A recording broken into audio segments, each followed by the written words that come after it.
ด้วยบุญกุศลที่ข้าพเจ้าทำมานับภพนับชาติไม่ถ้วน รวมทั้งบุญในปัจจุบันชาตินี้จงดลบันดาลให้ข้าพเจ้าหมดทุกข์หมดโศกหมดโรคหมดภัยหลุดพ้นจากกิเลสอาสวะเอาชนะอุปสรรคทั้งปวงให้มีสุขภาพร่างกายที่แข็งแรงมีดวงปัญญาสว่างไสวให้ชีวิตข้าพเจ้าและครอบครัวบริบูรณ์ตลอดไปถึงพร้อมด้วยสมบัติมหาศาลไหลมาเทมาติดตามทุกภพทุกชาติขอความปรารถนาของข้าพเจ้าทั้งปวงนี้จงเป็นผลสำเร็จก็ขน้อยได้มีใจใส่ศรัทธาได้น้อมนำมายังสรรพสัตว์จะได้นำปล่อยสู่ธรรมชาติเพื่อให้เป็นอิสระอานิสงส์ของการปล่อยสัตว์จะเฮ็ดให้เฮามีอายุยืนยาวการปล่อยสัตว์นะแล้วก็มีความเชื่อถือว่าการปล่อยเต้าจะเฮ็ดให้เฮามีอายุยืนเพราะว่าเต้านี่เป็นสัตว์ที่ว่ามีอายุยืนหลายกว่าหมู่แต่ก็คือสิบ่มีผู้ใดอยากเป็นเต้าเนาะ เกิดเป็นคนนี่แหละเนาะแต่ก็ให้เฮามีอายุยืนมีสุขภาพเข้มแข็งแข็งแรงแล้วก็ปล่อยสัตว์ปล่อยปลาเป็นเอี้ยนบ่เป็น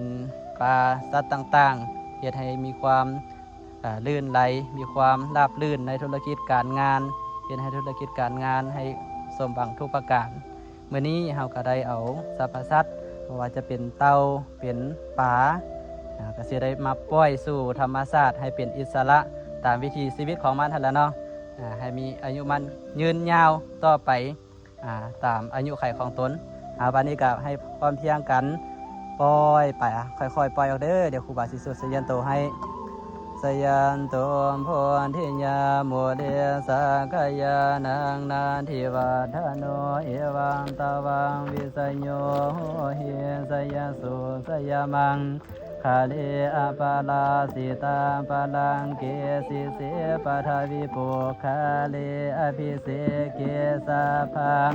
พุทธานังกาคาปะโตปโมทติสุนาคันตัง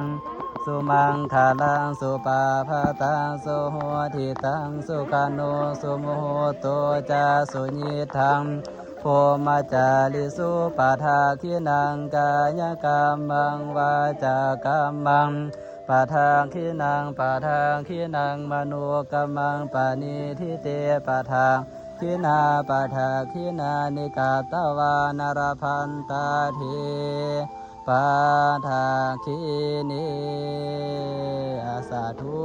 ขอให้ทุกคนทุกท่านมีแต่ความสุขความเจริญมีสุขมีลาภมีสุขภาพแข็งแรงแข็งแรงส่งความมุ่งมั่นปรารถนาทุกประการเพื่อสุขุสุขคนเด้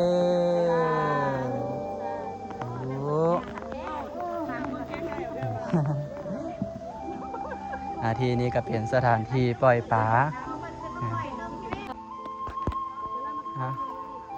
ทำเงินเต่าทองป่ะเอาไปสู่ธรรมศาสตร์เด้อขอให้ทุกคนทุกท่านอย่าได้มาเอาได้อันนี้เป็นเขตอภัยทานเด้อปล่อยให้เป็นอิสระให้ไปสู่ธรรมศาสตร์ไปเด้อวันนี้เด้อได้เข้าไปหาเลยมันหิวเลย